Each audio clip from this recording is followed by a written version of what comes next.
Ибрагим Чкадуа собирает коллекцию фронтовых плакатов давно. Коллекционер поделился, что интерес к этому у него возник еще в советские годы, когда по телевизионным каналам часто показывали исторические и тематические материалы, связанные с периодом Великой Отечественной войны. Ранее работы из его коллекции уже выставлялись. Сейчас он ее пополнил, что привело к созданию выставки.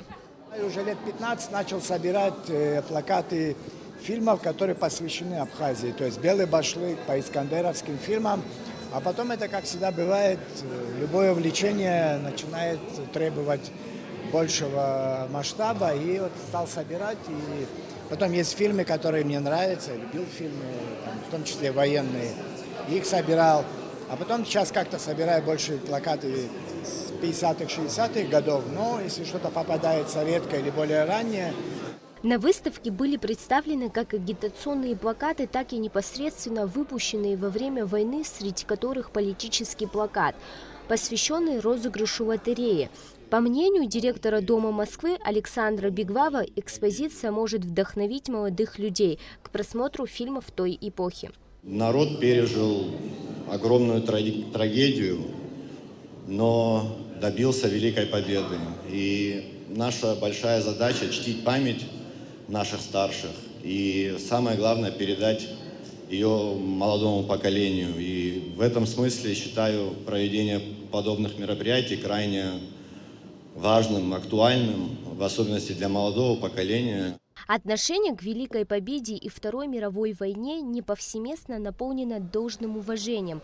С сожалением заметил посол России в Абхазии Михаил Шургалин. А в некоторых странах дело доходит даже до запрета такого символа, как георгиевская лента.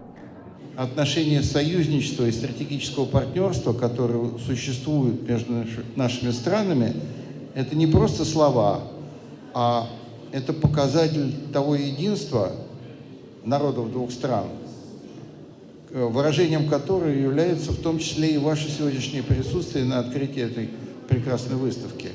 Поздравляю с наступающим праздником, Днем Победы. Всем добра, всем мира, благополучия.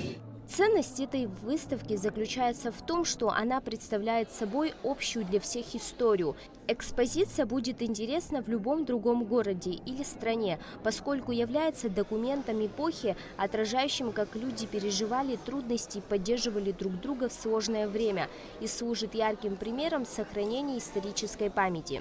Это, так сказать, память не только о великом советском кино, которое было действительно великим, но вообще память о той великой, ушедшей, к сожалению, от нас цивилизации, которая называлась Советский Союз.